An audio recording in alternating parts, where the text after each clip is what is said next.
Expect the best used car deals guaranteed. Visit arnoldclark.com.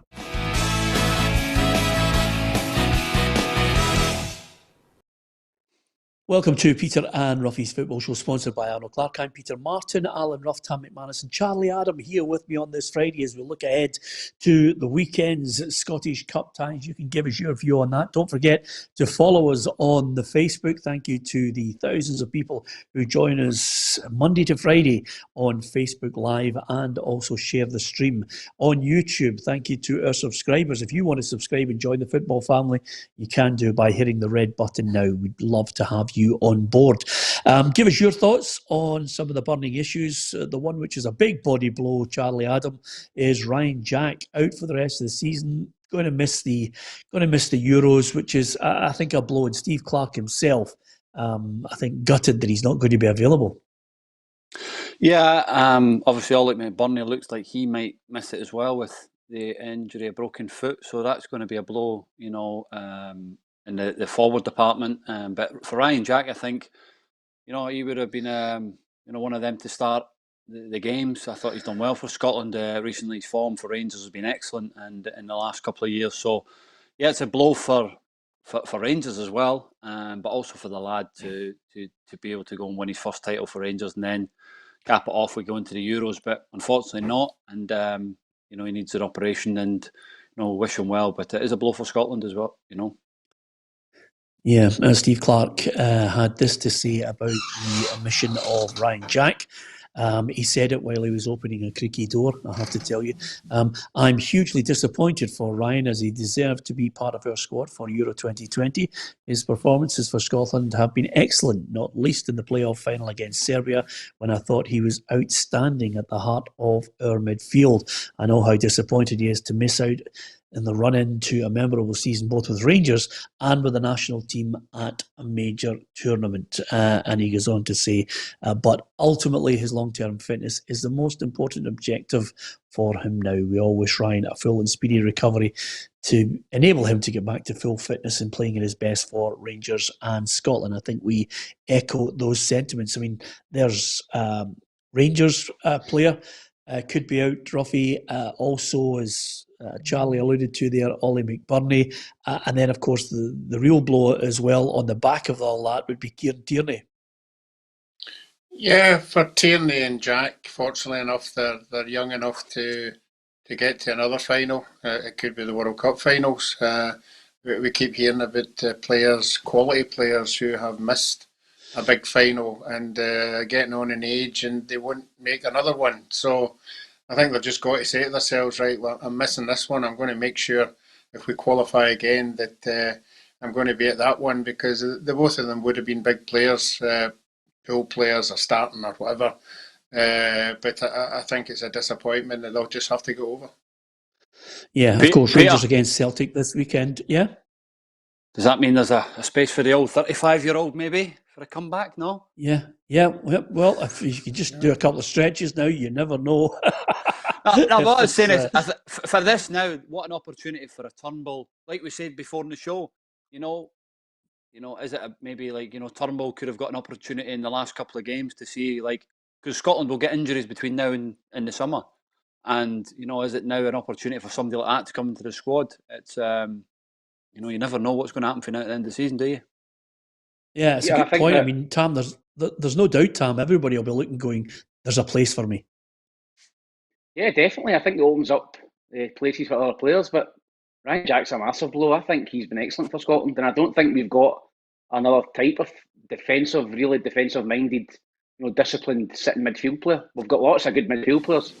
John McGinn, Kenny McLean, Armstrong, McGregor, McTominay. We've got lots of good players, but not a real guy who'll just sit in front of the back four or three and break things up. And he was brilliant against Serbia, Ryan Jack. So I think it's a real blow for the boy as well, because calf injuries, getting an operation in your calf, that's quite a big one. Getting operations in your muscle, maybe your hamstring and your calf, can take a wee while to come back from. So as you said, it opens up places for everyone else. But Ryan Jack's, I think, is a really big blow for Scotland. Yeah, well, Steve Clarke certainly in that comment there realises he's lost a key player, and the Rangers manager Steven Gerrard's equally so. The bad news is that he's ruled out for the rest of the season. So you won't see Ryan play for Rangers this season. He'll also be ruled out of the Euros in the summer, which is bad news for him from a personal point of view. And it's bad news for everyone connected to the Scottish game, because I think he's been phenomenal for the national team. And he was very much looking forward to that. So it's sad news for him from a personal point of view. Yep, absolutely. We wish him a speedy recovery. It's Rangers against Celtic. Here's a look at what else is on offer, and we're going to discuss in the Scottish Cup ties this weekend, spread over Friday, Saturday and Sunday. St Mirren, Inverness, Motherwell, Morton, Forfar, Dundee United, Killie against Montrose, St Johnstone, Clyde, Aberdeen against Livingston, Stranraer against Hibs, and of course that Old Firm derby at Ibrox. Does that give Rangers an advantage, an edge? If you look at the last 4 games, they've won 3 and drawn 1. So certainly now it looks as if the balance of power has switched. And of course it can only be Scottish football when we have a tit-for-tat argument going on. A headline here, a line taken out of context there, and suddenly you've got a Rammy ahead of the Rangers-Celtic game. That's the joy of all of us in the media. We like to hype it up, and the suggestion that Rangers going into this game against Celtic, and Celtic are a better team, has riled Borna Barisic. I had with the interview before, and then I heard, and I think that's the biggest joke I heard this year, because they didn't win against us 3 games, and we are 20 points in front of them. So this is disrespectful a little bit to us, and that's my comment on that. Well, he's not happy. He's not happy, Charlie, because there's an apparent claim that Celtic is still the best team in Scotland. The evidence suggests otherwise. Yeah, no, I don't know where John Kennedy's getting his comments from. I think he was a bit. I hope it's tongue in cheek. They've been played off the park this season, and to come out with comments like that, maybe it's a little bit of jiggery pokery, having a bit of fun to try and rile Rangers a little bit. But like Barisic says there, I think it is a bit disrespectful. They've been second best all season. 20 points behind, and if they don't win this game on Sunday, then it's been a horrific season for Celtic. So we'll see what happens, and I believe that Rangers will win this game comfortable. I still think they are the best team in Scotland. They've got momentum, and they'll go and win the double. Yeah, as ever in these types of situations, when you get the two of them going head to head, especially for the chance to get into the next round and try and land the silverware, John Kennedy hit back at Borna Barisic in true Old Firm style and said, "That's not what I said in the context of the answer." Several times along in my time there in the last few weeks, I've commented on Rangers thoroughly deserving to win the league because they've been the most consistent team. They've racked up the most points. They've been more consistent performances. So I've shown full respect to Rangers for what they've done. I'm entitled to say that on any given day, especially going into a cup tie against Rangers, I fancy us to be on our day, come out on top. And that's purely what it is. People sometimes take a small part of that statement and twist it and turn it into whatever they want to suit their own argument. And that's careless for me. Yeah, well, listen, to be honest with you, Tam, it's not the first or the last time there's been a careless attitude to going into these games. There's always what I call your classic night before wind-up that hits the back pages usually. Somebody's been mischief making, I think, Peter, in terms of the headline. I've actually been watching all the press conferences, and John Kennedy did say that Celtic on their day are capable of beating Rangers, and I think everybody would agree with that. Obviously Rangers have been the better side this season, but if Celtic turned up and played really well and Rangers don't play well, Celtic win the game. So I think that anybody can beat anybody on their day.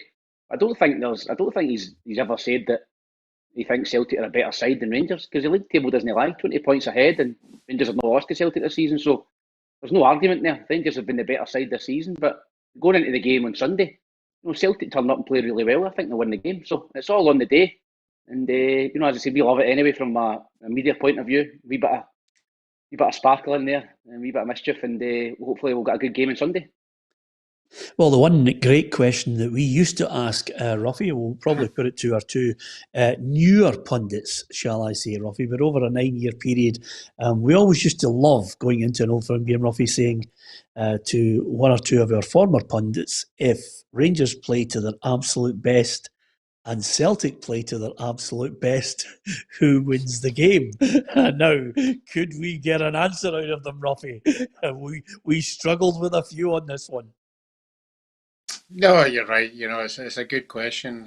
The other one we usually throw in there is how many Celtic players we get into the Rangers team. That usually opens a wee bit of debate as well. But yeah, we know that it is all about turning up on the day. Rangers have proved over the year that they are the better side, and I think John Kennedy was just making the point that Tam was saying there. The last time they were at Ibrox, although they got beat, they were as good as Rangers. So he's thinking in a one-off game they can compete, but they really do have to compete because Rangers go into this game as favourites, and quite rightly so. So it's up to Celtic to lift their game. I think they have lifted their game in the last month, but I don't think Rangers have deteriorated in the last month. I'm judging on the game against Hibs, and Tam was at that game, and I think Hibs were good enough on the day to possibly get a draw that day, and I think Celtic are better than Hibs. Yeah. Okay. You were talking there, Roughie, about which team would get into the Rangers, which players would get into the Rangers side. We do have that type of package coming, Roughie. So calm your jets. As far as the game itself, well, our reporter Gabriel Antoniazzi has a look at the big one. Rangers and Celtic played out a fairly tame 1-1 draw in the league 4 weeks ago, but the stakes are much higher this weekend as the two meet in the Scottish Cup last 16. The Gers are, of course, league champions and are rightly favourites for this one, but it's Celtic who have the upper hand historically, winning 25 of the previous 51 Old Firm fixtures in this competition. Stephen Gerrard wants his men to secure a double, which would be a huge reward for such an impressive season. I think cup football is certainly different. It gives everyone a chance. You've seen it for many, many years. The magic of a cup competition is it gives everyone a chance and a possibility. Intensity and the tempo of the game is something that we'll be trying to strive for to be at our best. Because I believe as a team we play our best football when we're aggressive and when we play quick. For Celtic, this trophy represents the last chance to win silverware in a nightmare campaign. They have won their last 2 games at a scoreline of 9-0, and they'll be looking to lean on their near impeccable cup form over the last 5 years. So even if performance isn't perfect, we want to show the mentality and willingness to go and work and run, and if we need to grind it out, we'll try and grind it out. But certainly the outcome of the game after that, it presents itself differently in terms of how people might see, the gap or whatever they might say about Celtic and Rangers. We know we've underperformed this season. Rangers have been very good, but we want to make sure that, over time, that we make sure people realise that, the gap isn't maybe as big as people may think. Gers fans will be dreaming of the 2002 final where Peter Lovenkrands sent them wild with a winner in the last minute, whereas Hoops supporters will be hoping for a repeat of the 2018 semi-final, Brendan Rodgers' men dismantling Graham Murty's makeshift side 4-0. Now, Celtic haven't been beaten by Rangers before the semi-final stage of the Scottish Cup since the early 1960s, and surely that will give Kennedy's men some confidence over Gerrard's team are flying right now. They've only lost 1 of their last 5 Old Firms. And don't forget, this one will be decided on the day, one way or another. Oh, do you think it's going to penalties, Charlie? Yes. Penalties. Yeah. You just said Rangers are quite comfortable a minute ago. No, I've changed my mind. I think it'll be penalties. I think I'm going to go for penalties. Make it a little bit exciting. No, but 90 minutes. He's tubbing into you, Roughie. He's been listening to me. He's just trying to pinch my stuff. That's the most incredible swing I've ever witnessed since Gab started the package. I think it's going to be a great game. I do. I think it's, listen, Celtic have got closer in the last couple of games, but I'm going to go penalties. Yeah, well, listen, I can't disagree with you because I think they're neck and neck. I mean, are we guilty, Tam, of maybe because of the shambles that's unfolded at Celtic, maybe putting together a list of major players who'll be going? Are we suggesting that a reconstruction of a huge scale is maybe not the right thing here, because they have looked as if they're on a fine balance with each other on a game by game basis. Yeah, I don't think there's any doubt that Celtic have improved since Neil Lennon's left.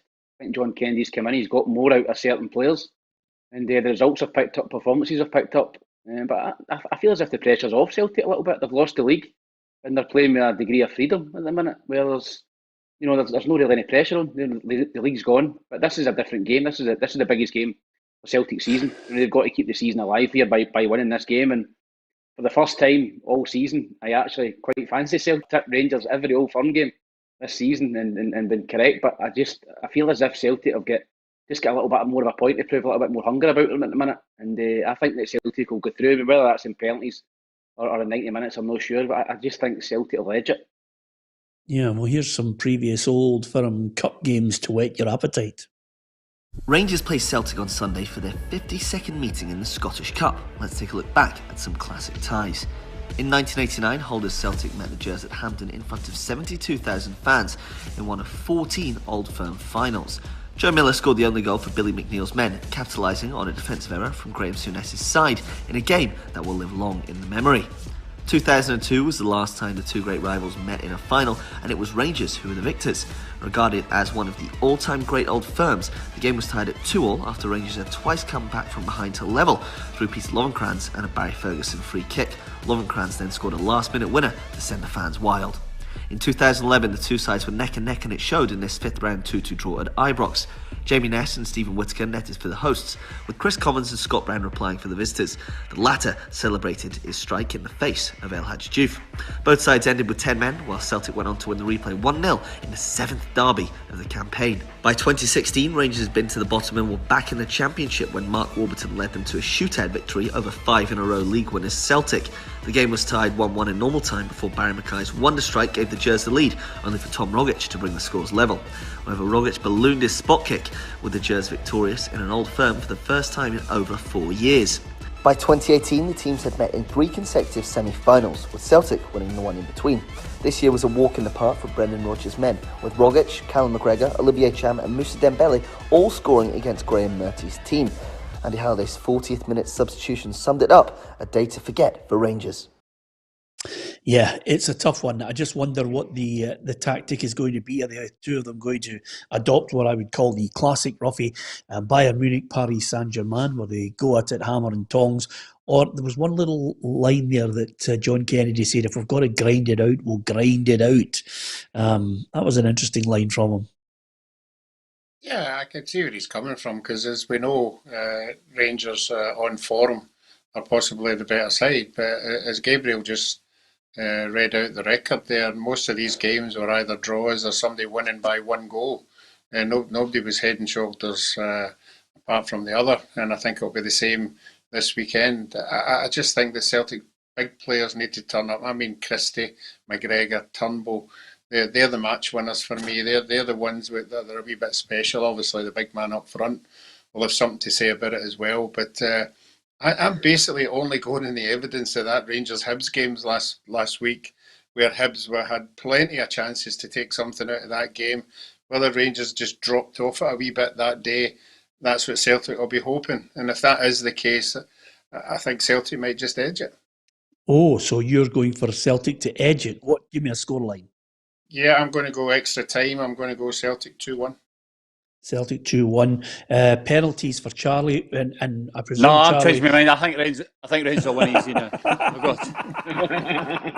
He's going to go nothing Rangers. Well, I'm glad you said that, because Alec McMillan says, Peter, can you move Charlie away from Roughie? He's too close to the gin. And I think you've absolutely nailed it, by the way. That's what I was thinking too. So penalty kicks and Rangers to win for you, Charlie? Yeah, Rangers to win on penalties. Yep, okay. Tam? Oh, I think it'll be 2-1 to Celtic. I'm going to go Celtic to win. And as I said, I'm probably going against the grain here because I have tipped Rangers in every Old Firm game this season and they've done the business. So I don't know. I've just got a wee sneaky feeling for Celtic to win it 2-1. Okay, interesting times. I've got Rangers to win it by 2-1 in 90 minutes. So there we have it. We've called it how we see it in the game. Just out of curiosity, I was talking about people with goals. The best goals I've seen in any Old Firm game, and there's probably hundreds and thousands that people will be saying you've forgotten all about, Peter. But I think the two best goals I've ever seen, Roughie, in an Old Firm game, one of them was Davy Cooper in the Dryborough Cup final. I think might have been 1979, where he managed to chip it up over three Celtic players' heads, put it on his chest, side-footed into the back of the net, which was, Coop at his best. It was just sheer genius. And then, of course, Henrik Larsson in the 6-2 game, which was just sheer genius to chip Kloss after being set up, I think, by Chris Sutton and nutmegging Bert Gonterman. Can you think of goals in those games, Roughie, a special one? No, I remember Chris Common scoring a very, very good goal against Rangers. I can't off the top of my head what game that was, but you'd be struggling to beat Davy Cooper with his individual skill in a game of that magnitude. Do they have the audacity to try that and then side foot it into the net? So for me, ability-wise, that's probably the winner. Yeah, David says the goal from Peter Lovenkrands in the Scottish Cup final. Tam, have you got one? Peter? Yeah, there's two that spring to mind for both sides. One's Paul Lambert, half volley, thunderbolt at the top corner. After the post at Parkhead. Another one was Ehihog. Was it Ehihog? Overhead kick at Parkhead. Celtic Park. That was the two that came to my mind. For both sides. So they two was the two that sprung to mind for me. Absolutely. Charlie, is there any that spring to mind for you? Yeah, my goal at home when under the wall against Arthur Boric. Got to throw that in. That was a special moment for myself. that was before people were lying across the bottom. No, but I remember remember Bert Conterman's strike. Did he score against Celtic? Thunderbolt. League Cup semi. Hampden. Yeah. League Cup semi-final. Alex McLeish was the manager. That was some goal. Yeah. He's lucky he's not playing the now, because he would get caught out with VAR every year with his nose. It would just get pulled up. It would just be offside. Yeah. Well, I'll tell you, a nicer man you couldn't meet than Bert Conterman. He is such a good lad. And another one here who I have had the privilege to not only be in his company and work with him on several occasions, but I've shared more than a few drinks with him. And I'm glad Steve Harper mentioned Ray Wilkins' thunderbolt in the 5-1 game at Ibrox. Ray was a wonderful player. And anybody who remembers that goal, it was an absolute peach of a strike. Well done, Steve, for remembering Ray Wilkins. Brilliant player. Everybody's got their own memories. As far as who would get into the team, don't in any way start to throw your anger towards Tam, Charlie, Roughie or myself on this combined Old Firm 11. It was Gabriel who put it together. So there you Switch are. the comments up. Absolutely. It's McGregor in goal, Patterson right back, Goldson, Ayer, Barisic, Kamara, Davis, McGregor, Forrest and Kent and Edouard in the front row. Charlie, what do you make of that combined 11? Hopeless. Forrest no played all season. How's he going to get it? And Morelos. Allison's played 5 games. I know. Tavernier's got to get in there, and Morelos is better than Edouard. There you go. Morelos is better than Edouard? Yes. Okay. It's all subjective. I don't know where Tam Gabriel managed to squeeze in James Forrest. Maybe he was just looking at the overall picture, but I probably wouldn't have put Forrest in.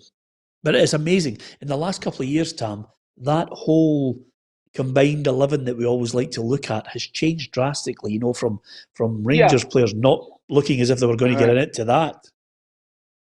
Oh, listen, say probably 2 or 3 years ago, there probably wasn't one Rangers player within the Celtic team. So that just shows you how the tables have turned. They've turned massively in terms of the quality of both squads. If you base it on how it's been this season, it's difficult to see a Celtic player because I would have a Rebo in there ahead of McGregor and how he's performed. So I think it's totally different, and that's just how it goes with all for a minute. 1 minute. Yeah, who was his two centre halves there? Go on, say Ayer and Charlie. Aye. I was going to say that. I have Ayer, and I think Ayer's very good. Yeah. Charlie. Yeah. Okay. Yep. Yeah. All right. Charlie, go and say I wouldn't have a Celtic player in that team so I can have something to read tomorrow. based on this season, I wouldn't have a Celtic player when they get in that Rangers team. Based on this season, performance-wise, That'll do me. Yeah, I'll do. That's fine, Charlie. Well done. Just send over a couple of gins to him, will you, Roughie? That's fantastic. Anyway, that's the joy of the whole thing. Well done to you, Charlie. As far as the other games, there's some belters going on. St Mirren against Inverness, and of course, Jim Goodwin's looking forward to this one. I think he's thankful, Jim Goodwin, that he's got a game against Inverness and not the Old Firm, which he thinks it's an easier tie for the Saints. Yeah, I mean, look, we were delighted to miss out on the big boys, obviously. The draw in recent years hasn't been all that kind to us at this stage. So to avoid, the Old Firm and Aberdeen and Hibs, obviously, is a bonus. But that doesn't mean that we think the Inverness game is an easy game. But, I don't think Neil McCann would mind me saying it is a slightly easier game than having to go to Ibrox or Parkhead. Well, if you're looking, Roughie, at some teams that could actually knock out a Premiership team, this is one of them. I mean, I'm looking at Cali Thistle and the record under Neil McCann, unbeaten in the last 8 games. Yeah, and it is, I think if you've looked into these games, they have been very, very impressive. They've changed dramatically. I think about 2 months ago, they were sitting second bottom of the league. Obviously, a lot of games behind everybody else, but they're certainly put a run of games together that they'll go into that game. And we saw some results in the last round, of championship sides against the Premier teams, and there wasn't that much of a difference. So no, they'll have to be top of their game to win that one. And fair play to Neil McCann, he's not bleating on about any ambitions of taking the job on. He knows he's in a caretaker role, and he's hoping they can produce a performance that would make the actual manager, John Robertson, proud. There's certainly still a feeling that they want to do well for their manager. I mean, John hasn't been removed and John has had to take a step back. So they want to make their manager proud. They want to make myself and the coaching staff proud as well. But that's when the selfishness comes in, that they must do their job when they go onto the pitch and not really think about anything other than their jobs. This one for me is a cup shock. This is Inverness, I think, they can knock St Mirren out, Tam. I think they've got a chance, Peter, but I think St Mirren will have too much quality. I've been impressed with St Mirren this season. As you said, the only team to beat Rangers in Scottish football this season, put them out the cup. So I think St Mirren will have a bit between their teeth, and I think St Mirren will win the game. Tam? Charlie? No, I'm in Tam's shoes. I think it's going to be an excellent game to watch tonight. Inverness, I thought they were brilliant against Ross County in the last round, and I don't think it'll be as comfortable as that everybody will think. But I think St Mirren might just edge this 1-0. Yeah, Roughie? No, I'm going to stick with St Mirren. I think St Mirren still have got a wee bit of quality in their side, so I'm going to go with St Mirren. Okay, I'm out on my own in this one. I'll be texting you all about 9:45 if it all pans out the way I think it is. Motherwell against Morton. It's been a long time since Motherwell actually. Yeah, well, absolutely. There you are. Hey, is Roughie, it early kickoff, is it? Yeah, 6 o'clock. There's a boy who just can't let it go. So Motherwell against Morton. It's been a long time, Roughie, since Motherwell won the cup. As we know, Tam Cowan reminds us of it on a weekly basis. But is this the year? Is this the year where they can swat Morton out the road and move on? Yeah, I think Morton have been up and down a wee bit. I mean, Charlie's played against Morton. They are a stuffy side. They do make it very, very hard for you to get on top of them. But once you generally get on top of them, you run out winners. And Motherwell's that kind of side that at home, on their day, they can be very, very good. And the manager will be hoping that's the team that turns up. And if it's the team that turns up, I would expect Motherwell to win that one. Yeah, I think Forfar against Dundee United.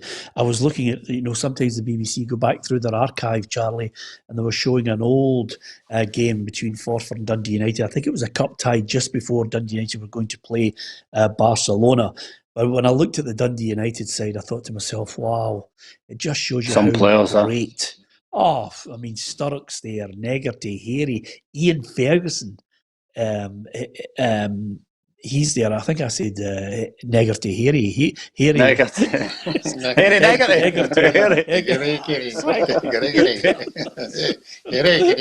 I don't know where I'm going with it, but anyway.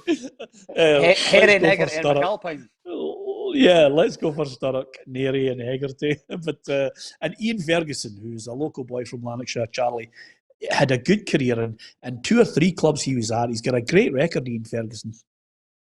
Yeah, no, listen, you look back as a Dundee supporter and you've seen these type of players and that playing for United. It was incredible that over the 80s and things like that, going to European Cup finals and things like that. And Jim McLean was the master behind it, wasn't he? He was unbelievable, and to produce the players that, your Neres and people like that never, people like Maurice Malpass and that never left the football club. It was incredible times, and they're obviously trying to push for that again because it's been in their history. So it's I think they'll win comfortable tonight. I think they'll get through, and it'll be be looking for a decent draw in the next round.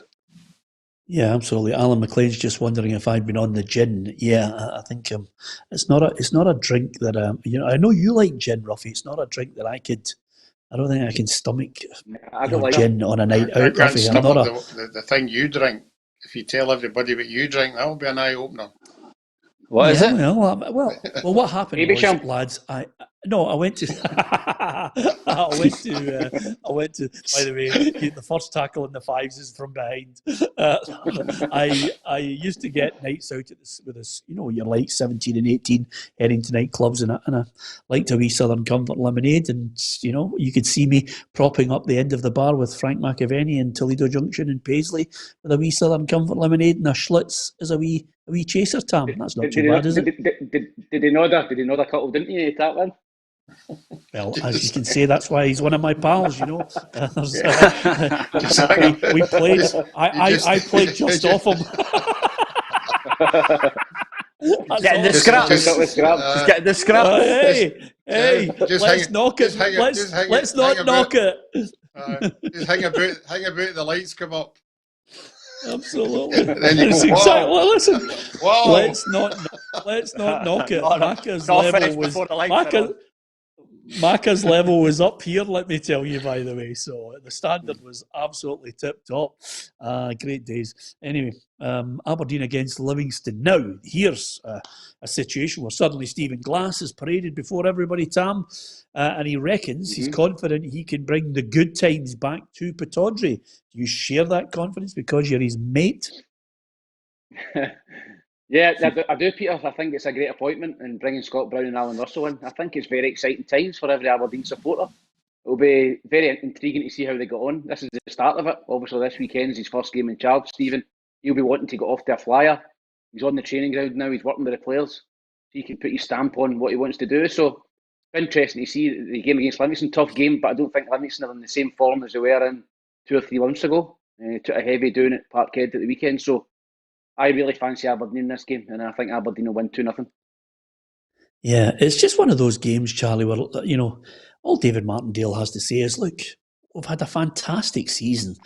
Let's just go and have a go at them, ruffle them up, because I think now, even although Stephen Glass will have, time to have worked with the team this week on hand, face-to-face for the first time, it's a perfect chance to have a right go at them. This one, Aberdeen are brittle at the moment. They're certainly not Stephen Glass's side. No, I think I'm in your camp, Peter. I think it's for Davey. I think he's just got to tell his players, listen, you've done a tremendous job getting to a cup final, finishing, in the top 6 for a club like Livingston. It's phenomenal. This is a free hit for us to go and get into the next round of this cup, and let's give a go. Forget what that 6-0 at Celtic Park or the results that have gone before us. They're gone now. Let's just focus on this game. And, they'll cause Aberdeen problems. But I do believe that Aberdeen will we'll win this game just by the odd goal. Yeah, it's one that I'm going to give a miss. I'm not going to watch it, Roughie, because I watched Aberdeen the other week there, and I don't think I'll ever get that 90 minutes back of my life. No, I think they're fortunate enough there's not any supporters on the ground, because a team like Aberdeen to just be scoring one goal isn't good enough by any standards. But I think Livingston have went off the boil a wee bit. Yeah, we know that they can cause you problems on the day. But I think with the new manager, the training will be lifted and everybody will be eager to play in the game. So, and I think Aberdeen will win 2-0.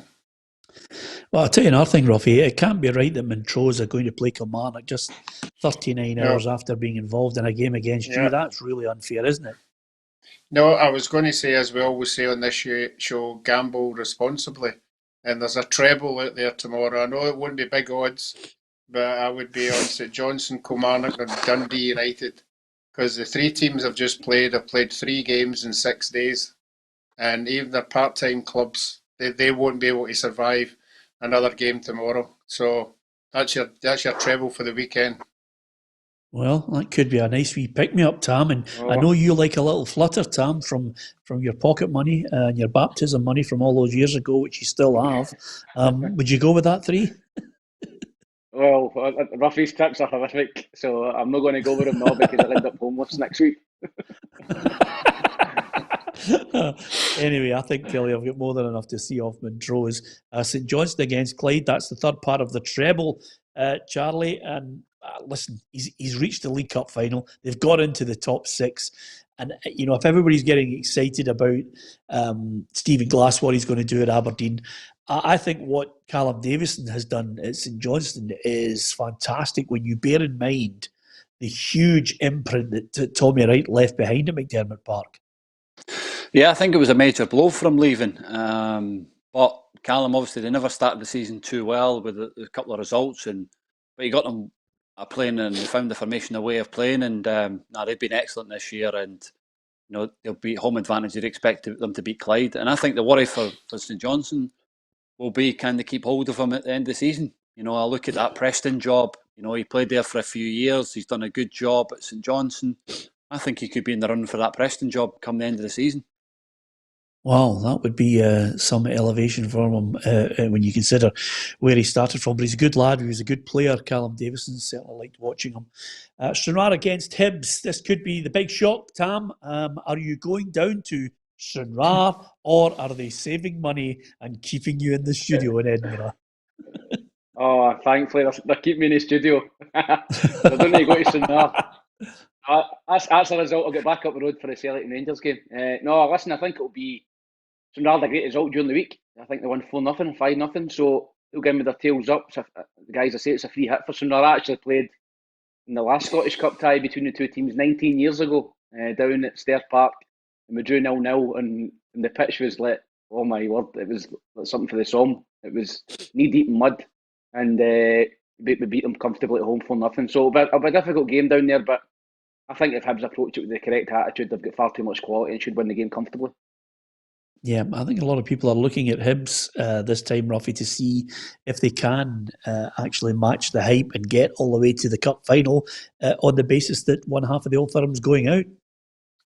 Yeah, as we discussed the other day, I think the only problem is once you get the semi-final, with the two memories of the past two semi-finals, the players will have to get their head around it. You know, that there was a long, long time when Aberdeen used to come down to semi-finals and they would get beaten. And it's a thing you don't want to be people casting up to you all the time. But no, I think Hibs are better this year. And if they stay away and get favourable draws, yeah, I'm tipping them to get to a final this year. All right. As far as the players that could be leaving and some that could be coming in, Jack Ross has been asked about this never-ending association with Leigh Griffiths at Celtic. However, I would temper that by saying he's a player that we have admiration for, of course, because his goal-scoring record, as you pointed out, is will be up there with the best in Scotland over recent years. So it may be something that, should the opportunity arise, is something that we discuss. But certainly at the moment, it's not something that we've either or we've been able to discuss in any more detail, because he's not a player as of yet that would be available. I can see that happening, Tam. Bring him home. Alfie Bo there. Is it possible? Possible, Peter. Charlie, I think it's possible. Listen, Leigh Griffiths, I don't think he'll beat Celtic next season. He needs to go and rebuild his career somewhere, so no better place than to go back home to the team he supports, Easter Road. He's a god there with the Hibs supporters. And to see Leigh Griffiths banging goals in for a Hibs trip next season is every Hibs supporter's dream, so fingers crossed. Figure on, gets a checkbook out. Wow. Yeah. The strange Gets rid of thing is, McManus. Charlie, if I was Stephen Glass, Charlie, I would be absolutely busting a gut to get him up to Pittodrie. Yeah, I think it's between they two, isn't it? I would, if I was Aberdeen or Hibs, I'd be throwing the checkbook at trying to get the deal done and trying to get him over the line. It's just how Griffiths sees it. He's he might be thinking he might get more wages down south if he can get an opportunity there, or maybe abroad. I don't know, but somebody will be looking for a goal scorer, and listen, if you're Aberdeen or Hibs, to get somebody like that will score goals, then it's a no-brainer. But it's just how much the finances could stretch. Yeah, absolutely. And it might be, Roughie, that the tipping point in this could be the option of a 2 or a 3 year deal. Yeah, I think basically he's got to get his act together. He's got to really think about this move. What is the best for him, Aberdeen or Hibs or whoever else, whatever's on the table. Hopefully it's no money that comes into it, although it usually is, but he's still got a lot to offer, particularly in our league. And we know if he goes to Aberdeen or Hibs, he will score goals. That's just a given. That's just where he is.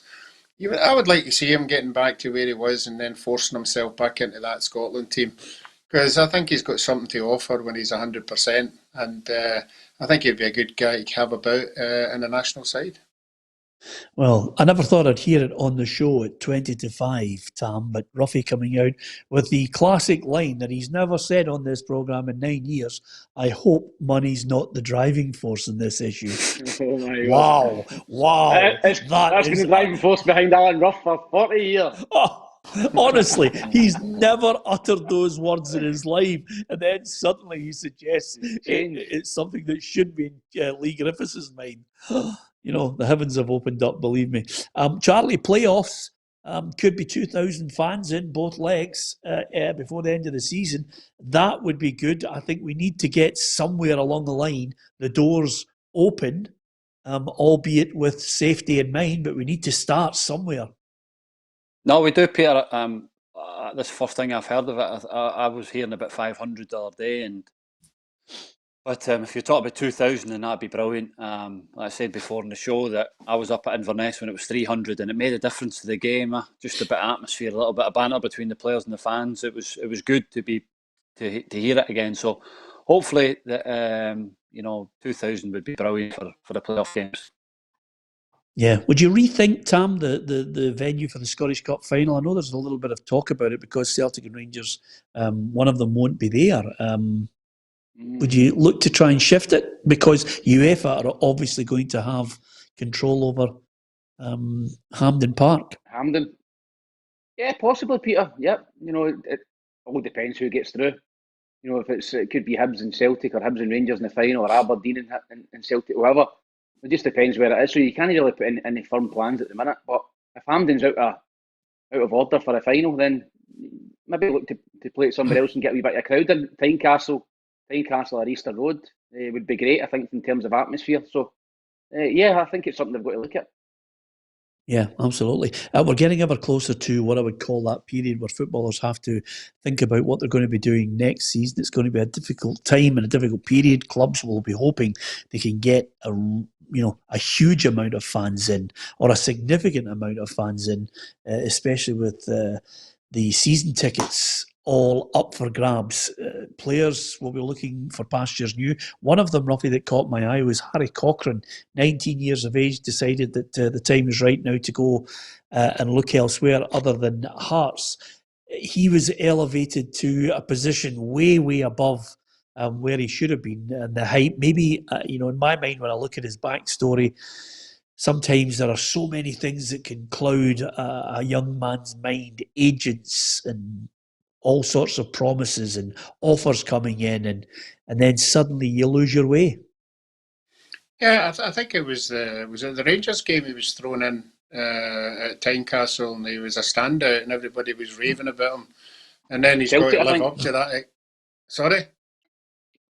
Scored a goal Celtic, against I think Celtic. it was. He was excellent. Yeah. And then he's got to live up to that expectation. You know, he's got to perform weekend at that level. And being a young lad, you know, I think it happened for a wee while.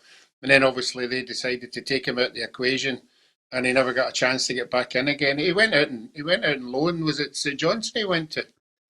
And then he went back again. You know, so no, I think a young lad's you've got to decide. Look, I want first team football. If I'm going to progress my career, I need to find a club where I'm going to be playing regular. And if it's not Hearts, then he has to find somebody else.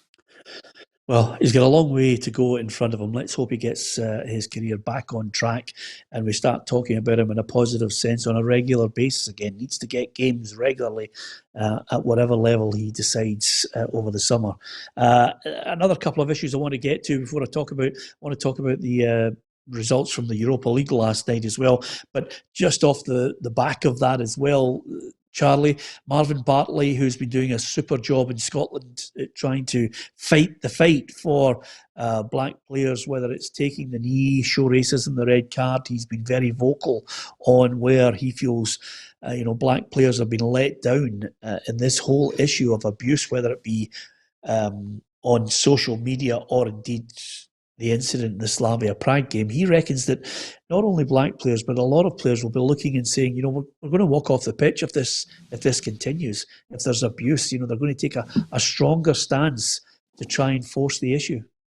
Yeah, I think it's the next step, Peter. I think it's the only way we take the knee, we stand. It's still there. The next step, UEFA, making the decision of giving this lad a 10-game ban is ridiculous. And the next step for me is we have to walk off the pitch as a group of players together and support each other in that. Like I said before, as a captain of a team that, if any of my players were subject to racial abuse, we'd walk off, and I'd tell the players to walk off as well, and I'd support that. So that's probably the next stage where we have to go if they want to try and be serious about what's going on. Yeah, and I know you've written the column for PLZ Soccer, Tam, just echoing those sentiments because, the whole 10-game ban, I think Marvin Bartley says he's embarrassed at what UEFA have done. 10 games is the bare minimum. We all know, as we all know, he's been given that. I'm telling you, as a black man, says Marvin Bartley, they don't care about racism. And speaking to other players, we've lost confidence in UEFA. Strong words there. Yeah, I think you're spot on, Peter. Obviously I wrote about it today, and listen, I think the 10-game ban's an absolute disgrace, and it should have been a lot longer. So what you've got to do now is you've got to look at UEFA, and they've got to do something more next time it happens. They had the perfect opportunity to do it now, and they didn't do it. So, no, I totally agree with Marvin Bartley there. They've got to be stronger in their action, and Marvin Bartley. I feel sorry for Glenn Kamara, I really do. For him to be subjected to that on the pitch. It's totally out of order, and black players must be losing faith all over the world. That this punishment is disgraceful. Yeah, absolutely. Of the results last night, Charlie, I'm guilty at this point of a little bit of tribalism. I was delighted to see Arsenal spank Slavia Prague. No, Arsenal were excellent. I never watched the game. I watched Man United game, but Arsenal seemed to, winning 4-0 away from home is a big result. So it sets it up for a, possible all-English final in the Europa League and the Champions League. I'll tell you one thing, Roughie, it's, as I mentioned to you a couple of years ago on this show, the strength financially is getting to the point now where it's just, they're always going to be in those latter stages of competitions. Yeah, and that's where these teams want to be. That's why they keep spending millions, billions or whatever. They want to be in the final of the big tournaments, and the players that go to these clubs, they want to be in the finals as well. And it's unfortunate for all the other sides who don't have the capital to buy into the players that they're buying into. But unfortunately, that's the way football is now. That's the way it is. The strong get stronger, and they end up winning nearly everything, whether it's cups and the national and your country or the European, and that's the way it is. Yeah, absolutely. I'll tell you one thing though, Tam, if I was picking my team, 5-a-side team or 11-a-side team from the English Premier League, I'd definitely have Edison Cavani, and his volley. His volley last night was just magnificent. His movement is frightening, isn't it?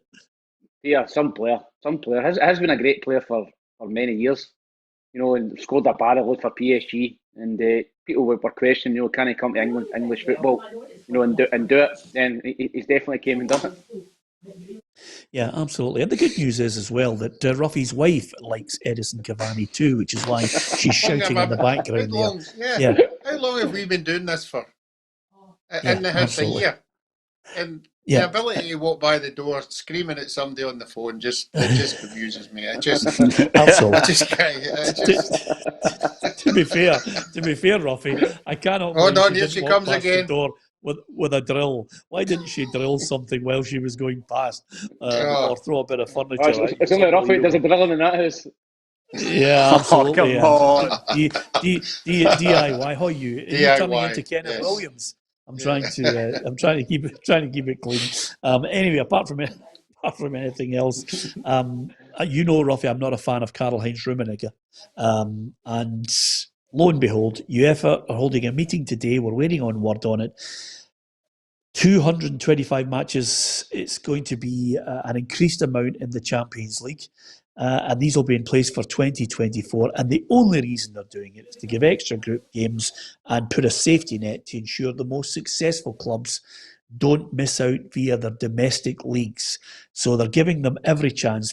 Some of the top 5 countries will have extra teams that can get in, even if they finish something like 7th or 8th in their respective leagues. I think it's a disgrace. I know fans from 14 of the 28 clubs have written to UEFA, just branding it a power grab and accusing them of insatiable greed. And believe me, Roughie, that's what it is. I always highlight Karl-Heinz Rummenigge, but there's a whole host of them that would leave you sick in your stomach. Yeah, just as we said there earlier, you know, that the big clubs are now dominating. You know, it doesn't matter what clubs you enter from whatever country further down the line. It's going to be the same, or roughly the same 16 teams that are at the end of the day, and that's the way it is. I think the smaller teams would love to get a wee chance, whether it's a 4th qualifying round or whatever. Well, it will matter nothing, because at the end of the day, the big teams will come to the front. Yeah, it's quite sad for me, Charlie. I don't think we're going to see an Ajax. Definitely never going to see a Scottish club in my lifetime. Possibly Tam's lifetime as well. Getting into a Champions League final. It's just, that's gone now. All those great games that you would maybe see somebody out of left field getting to a final, I think they're long gone. Yeah, no, the power's getting, you know, the big clubs have got all the power and they've got all the money, so it's going to be difficult. You look at the situation, even if, you know, say West Ham, Chelsea win the Champions League and don't finish in the 4th place, and Arsenal win the Europa League, that knocks West Ham out of the Champions League, and they've done unbelievable all season to get into a Champions League position, and they won't get that opportunity. So it's very tough, and let's say money goes to money in football with the big clubs, and you know, we just have to. You know, it won't stop us watching them, will it? No, absolutely. You're right there. There's a certain hypocrisy to it all. Are we going to see the quadruple thwarted this weekend, Tam? It's Chelsea, Man City, Leicester, Southampton in the FA Cup? No. I think Man City win the quadruple this season, Peter. I really do. I think they've got the strength and depth to do it. You know, they're obviously won the league. They're in the final against Tottenham. Semi-finals the FA Cup. Semi-finals the Champions League. So, listen, I think they've got every opportunity to win everything this season. So we'll just have to wait and see. Yeah. But I think they will. And of course, because Roughie himself is such an eagle-eyed person, and I'm also I've seen it as well. Charlie is the top man as well. Well done, Chaz. That's why you're on the show, Chaz. Roughie's there too. Roughie's radar went up just as your wife walked across the front window, and we could see it in the reflection in your strips there. So Roughie suddenly came to life in the last couple of minutes of the programme. Tam, am I right or am I wrong? Yeah, you do. You tell your wife, to put some clays on. It's only like 5 o'clock at night. You're sunbathing. In the back. That is, Charlie, you were on it like a flash, by the way. That's the type of midfielder. That's the type of midfielder I want to play alongside. Never misses a trick. Absolutely brilliant. When the ball bounces, mate, you got to get it in you. When it's there to be won, you've got to see it. We started talking about it at the Toledo and Paisley with Macca, and we've finished that way. Brilliant, Chaz. Well done, son. Anyway, apart from anything else, who gets Manager of the Year, Roughie? Moisey or Guardiola? Guardiola, I think, if he wins the 4 that Tam's talking about, I don't think you could give it to anybody else. But for me, he's only going to win 3, so even 3 would be enough for Manager of the Year. Yeah, Charlie. I'm obviously a big David Moyes fan, but if Pep wins 4 trophies, then I don't know what he can do next at Man City, can he? He's won everything, and it's a phenomenal achievement. Yeah, absolutely. Listen, the messages come non-stop flying past, and sometimes I can catch them on YouTube, sometimes I catch them on Facebook, and I get a chance to read out a few. Ronnie Chapman, who always watches the show on a regular basis, says, give a shout out for Jan Clark. So, Jan, if you're there, we give a shout out for you as well. Lots of people watch the show, thanks to Stuart Ramsey as well. And Hugh Hepburn says, are you going live on Sunday? Roughie and I and Gabriel will be there. Obviously bringing you our preview of Rangers against Celtic on Sunday. Hopefully you can join us for that. Around about 1:15, we'll be live on YouTube, Facebook and on Twitter as well. You can give us your thoughts on who you think is going to win the big derby. Certainly one we'll be looking forward to, and of course there's so many great Scottish Cup games that we'll be looking forward to over the weekend, and on Monday we will digest who's made it through, discuss all the talking points from the games as well. Charlie, what are you going to say? The pictures in the background, what are they? They look magnificent. Yeah, well, these are all our Legends series by our artist Jim Scullion, and they're t-shirts, they are prints, they are canvases. You can get them on the shop, and I just wish that there's one there of Davy Cooper, which is just over to. I wonder if I can move it over. There's Davy Cooper there, and as you can see, there's one of my favourite players, Tam McManus, which is Andrea Pirlo. Because who needs to run about, Tam, when you can just pass the ball 20, 30 yards, 40 yards? And there's Cruyff, and there's a man who didn't need to pass the ball. He could just keep it himself, Jimmy Johnson, and, of course, Ronaldo. There you have it. Well done, Tam. I wonder if, Charlie, you're going to break into your first signing on fee and buy a canvas? Absolutely. I'll have one of them. Brilliant. There you are. Sold. Fantastic. And of course, you would still be able to wear your Maestro top if it hadn't been stolen in the Glasgow area. So there's I seen a wee guy up in Springburn there, they running about with on. Yeah, well, I'm sorry, it's one of Tam's mates. It's one of Tam's mates is walking about with the red, white, blue one. Absolutely magnificent. Roughie, what's on the agenda for you tonight, Roughie? Nothing really. I think my daughter has requested that she needs a refreshment over at her flat, so I might go over there and have tea with her now that the restrictions have been listened. But we don't have a game tomorrow, so it's golf tomorrow and golfing Sunday.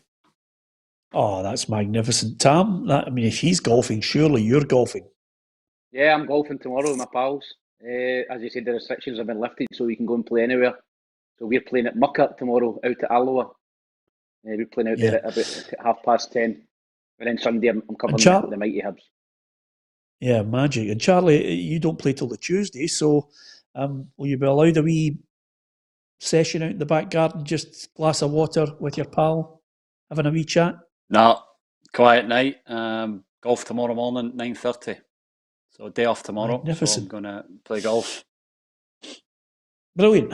Well, my daughter and myself are going to sit down tonight and watch a DVD. It could be Walt Disney. You just don't know.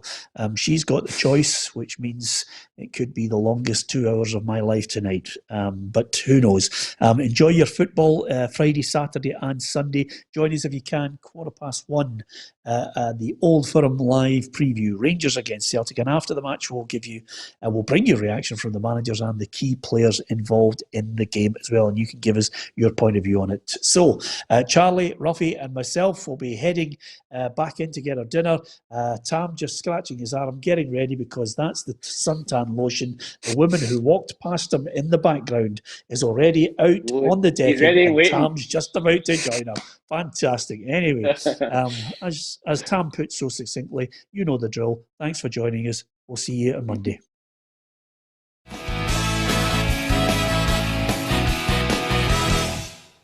Expect the best used car